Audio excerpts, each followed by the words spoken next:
ਦੋਸਤੋ ਪੰਜਾਬੀ ਟੇਸ਼ਨ ਵੇਖ ਰਹੇ ਹੋ ਤੇ ਮੈਂ ਜੱਸੀ ਬੜੈਚ। ਸੋ ਅੱਜ ਅਸੀਂ ਫਿਲਮ ਦੇ ਔਨ ਲੋਕੇਸ਼ਨ ਸ਼ੂਟ ਤੇ ਮੌਜੂਦ ਹਾਂ। ਫਿਲਮ ਦਾ ਨਾਮ ਹੈ ਮੁੰਡਾ ਰੌਕਸਟਾਰ। ਸੋ ਸਾਡੇ ਨਾਲ ਅੱਜ ਬਹੁਤ ਖਾਸ ਸ਼ਖਸ ਮੌਜੂਦ ਨੇ। ਫਿਲਮ ਦੇ ਡਾਇਰੈਕਟਰ ਨੇ ਸਤਿਆਜੀਤ ਜੀ ਨੇ, ਜਿਨ੍ਹਾਂ ਨੇ ਕਿ ਬਹੁਤ ਬਾਲੀਵੁੱਡ ਦੀਆਂ ਬਹੁਤ ਕਮਾਲ ਦੀਆਂ ਫਿਲਮਾਂ ਦੇ ਵਿੱਚ ਇਹਨਾਂ ਨੇ ਕੰਮ ਕੀਤਾ। ਸੋ ਫਾਈਨਲੀ ਸਾਡੇ ਪੰਜਾਬੀ ਸਿਨੇਮੇ ਦੀ ਖੁਸ਼ਕਿਸਮਤੀ ਹੈ ਕਿ ਇਹ ਸਾਡੇ ਪੰਜਾਬੀ ਸਿਨੇਮੇ ਲਈ ਕੁਝ ਕਰਨ ਜਾ ਰਹੇ ਨੇ, ਡਾਇਰੈਕਸ਼ਨ ਕਰਨ ਜਾ ਰਹੇ ਨੇ। ਭਾਜੀ ਬਹੁਤ ਸਵਾਗਤ ਹੈ ਤੁਹਾਡਾ ਪੰਜਾਬ ਦੇ ਵਿੱਚ। ਨਮਸਤੇ ਜੀ, ਸਤਿ ਸ੍ਰੀ ਅਕਾਲ। ਸਤਿ ਸ਼੍ਰੀ ਅਕਾਲ ਭਾਜੀ।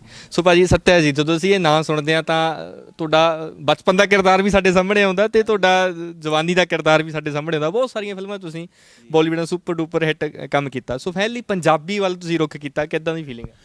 देखिए, पंजाबी से मेरा कनेक्शन हमेशा से रहा है क्योंकि मेरे डैडी पंजाबी पिक्चर के बहुत बड़े हीरो थे, दलजीत। उन्होंने कौडेशा, बिल्लो बंतो, दाराजी से आने से पहले उन्होंने बहुत सारी पिक्चरों में काम किया था। तो मेरा कनेक्शन पंजाबी से हमेशा रहा है। मैंने दाराजी की पिक्चर की थी नानक दुखिया सब संसार। उसमें मैंने दाराजी के बचपन का रोल किया था, जो दाराजी ने डायरेक्ट की थी। फिर मैंने जय माता दी की थी, और फिर मैंने एक पिक्चर डायरेक्ट की थी बॉर्न टू बी किंग। वो मैंने 3-4-6 साल पहले की थी, पर वो एक्चुअली इंग्लिश थी, उसको फिर डब करके पंजाबी में लगाया था। तो पंजाबी से मेरा हमेशा कनेक्शन रहा है, और मैं पंजाबी हूँ क्योंकि मेरे डैडी पंजाबी थे, हैं, मतलब पूरी है मेरा सरनेम। तो पंजाब से मेरा हमेशा कनेक्शन रहा है और रहेगा। हाँ जी। तो सत्या जी, आपने बहुत सारी आपको सुपर डुपर हिट आपकी फिल्में जा रही थी, तो आपने क्यों दिया? आपने एक्टिंग करना क्यों छोड़ दिया? मैंने एक्टिंग करना छोड़ दिया क्योंकि क्या, हमारी फिल्म लाइन में ना एक भेड़चाल होती है। तो मेरे ऊपर एक स्टैंप लग गया था अर्जुन के बाद कि एक दोस्त है जो हीरो के साथ मर जाता है, क्योंकि अर्जुन बहुत बड़ी हिट हो गई थी। तो मेरे को जो भी रोल आ रहा था वो यही आ रहा था कि दोस्त है और वो मर जाता है। तो मैंने ऐसी काफ़ी पिक्चरें करने के बाद मैंने डिसाइड किया कि अब मैं वो रोल, वैसे रोल नहीं करूँगा। तो फिर मैंने छोड़ दिया तो मुझे फिर वो वैसे टाइप के रोल भी आना बंद हो गए। तो फिर मेरा एक गैप पड़ गया उसके अंदर। मगर वो गैप जो था मैंने जानबूझ के लिया, मतलब अगर मैं चाहता तो मैं वैसे रोल कर सकता था, लेकिन मुझे वो रोल पसंद नहीं आ रहे थे क्योंकि घड़ी घड़ी एक ही रोल करना मेरे को अच्छा नहीं लग रहा था। इसलिए मैंने एक गैप ले लिया था बीच में।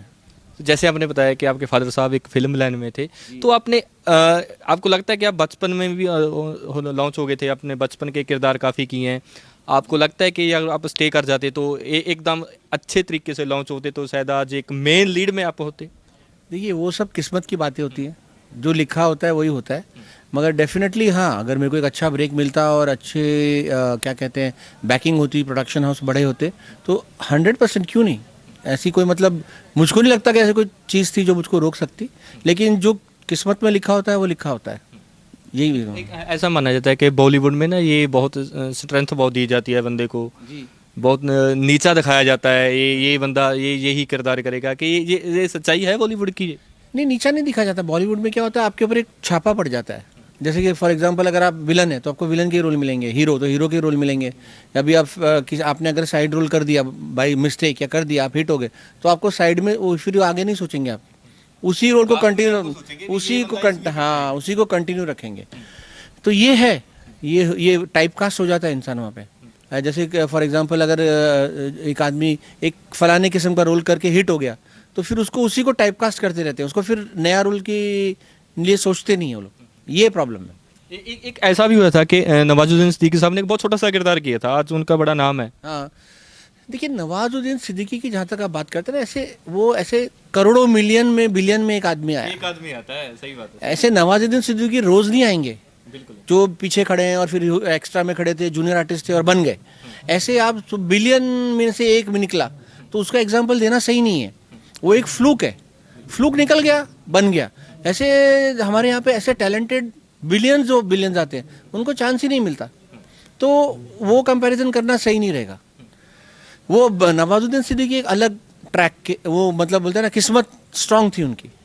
बाकी जितने अब एनएसडी से भी निकलते हैं या हमारे दूसरे यहाँ से भी एक्टर्स आते हैं, वो कोई कम नहीं है किसी से, मगर उनको मौका ही नहीं मिलता, उनको चांस ही नहीं मिलता। आते हैं बेचारे, स्ट्रगल करके चले जाते हैं वापस। यही होता है सर। एक चीज़ होता है कि डिप्रेशन बहुत है इस लाइन में, बॉलीवुड में या बॉलीवुड में भी होगा, सिर्फ पंजाबी फिल्म में डिप्रेशन बहुत है। उसकी क्या वजह है? मैं आपको बात बताता हूँ। डिप्रेशन जो है ना, ये आप फिल्म इंडस्ट्री से नहीं रिलेटेड है, वो सक्सेस और फेलियर के ऊपर है। आप बिजनेस में फेल हो जाओ, आप डिप्रेस हो जाओगे। आप घर में किसी से लड़ लो, आप डिप्रेस हो जाओगे। ये आदमी की नेचर पे होता है। कई लोग बहुत ज़्यादा डिप्रेस हो जाते हैं, कई लोग डिप्रेशन 15-10 मिनट के बाद भूल जाते हैं, आगे निकल जाते हैं लाइफ में। तो मेरे हिसाब से जो आदमी सक्सेसफुल होता है, सबसे बड़ी सक्सेस की निशानी होती है, वो डिप्रेस नहीं होना चाहिए। क्योंकि ज़िंदगी जो होती है ना, वो रुकती नहीं किसी के लिए। आपके मेरे लिए रुकेगी नहीं, वो आगे बढ़ती जाएगी जिंदगी। सूरज फिर निकलेगा, चंद्रमा फिर निकलेगा, तो अगर वो सब फिर निकलेंगे तो आपको भी फिर चांस मिलेगा ना। चांस तो मिलेगा, नेचर है। बारिश होगी, फिर तूफान आता है, फिर विंटर आती है, फिर गर्मी आती है, तो ये नेचर है। तो अगर आप ये सोच लोगे कि इसके बाद बारिश के बाद ये आखिरी बारिश है मेरी लाइफ की, तो फिर तो आप डिप्रेस हो गई, है ना। तो सर जैसे आप पंजाबी फिल्म करने जा रहे हो, तो युवराज हंस जैसे पंजाब के, तो आपको कैसे लगा कि उनको इस कहानी में फिट किया जाएगा? देखिए, युवराज की 2-3 चीज़ें बहुत ज़रूरी थी मेरे रोल के लिए। एक तो मुझे लड़का ऐसा चाहिए था जो इनोसेंट लगे। मुझे ऐसा लड़का नहीं चाहिए था जो क्या कहते हैं, जिसके पीछे कोई बैगेज हो, जैसे उसकी एक इमेज हो। तो युवराज बहुत इनोसेंट है, और उसको अगर मैं ढालूं तो वो एक्शन भी कर सकता है। तो मुझे ऐसा लड़का चाहिए था जो इनोसेंट भी लगे और एक्शन भी कर सके। तो युवराज सूट करता था। और सबसे बड़ी बात यह थी कि युवराज की आवाज़, सिंगर थे वो तो मेरा जो स्टोरी का हीरो है वो सिंगर है। तो मुझे एक लड़का ऐसा चाहिए था जो गाना गा सके मेरे रोल में। इससे पहले आपने उनके सुना था कोई सॉन्ग वगैरह? मैंने उनकी सॉन्ग सुने हुए, उनके फादर का तो फ़ैन रहा हूँ, और मैंने उनके कुछ गाने सुने, और मैंने उनकी कुछ पुरानी फिल्में देखी। जब मुझे पता चला कि ऐसा है, युवराज है, मुझे 4-5 हीरोज़ के नाम आए, मैंने युवराज, तो मुझे युवराज की जो एक्टिंग है बहुत ही नेचुरल एक्टिंग है, जो कि पंजाब में अभी ज़रूरत है। पंजाब में ज़्यादातर लोग एक बेंच ऊपर एक्टिंग, थोड़ी ओवर एक्टिंग, ये सब करते हैं। युवराज बहुत डाउन प्ले करता है। तो युवराज आप कह सकते हो कि एक अलग किस्म का एक्टर है, तो वो मुझको सूट करता था। और तीसरी जो सबसे बात है, जब मैं युवराज से मिला, वो इतना अच्छा इंसान है, इतना अच्छा सोल है, तो मुझे ऐसे आदमी के साथ काम करने में मज़ा आएगा। क्योंकि आप अगर एक ऐसे आदमी के साथ काम करो जिसको बहुत बड़ा ईगो है, वो अपने आप को बहुत बड़ा समझता है, तो वो फिर पूरा पिक्चर ख़राब हो जाती है। हमारी फिल्म इंडस्ट्री में भी आप देख लीजिए, हिट वही होते हैं जो इंसान अच्छे होते हैं। आज जो भी टॉप के आप 10 हीरो पकड़िए, अच्छे इंसान हैं। मगर अगर आपके साथ वो टैग लग जाता है कि आप बहुत बड़े स्टार हो, आपके टेंट्रम्स हैं, आप अपने आप को बहुत बड़ा समझ, तो वो आपका डाउनफॉल हो जाता है वहाँ पर। थैंक यू भाजी, आप पंजाबी फिल्में करने जा रहे हो। हम दिल से दुआएं कर रहे हैं कि आपकी फिल्म सुपर डुपर हिट हो, और आपको हम और फिल्मों में देखना चाहते हैं। Thank you so much, thank God bless, and बस आपकी दुआएं कबूल हो जाए। Okay sir.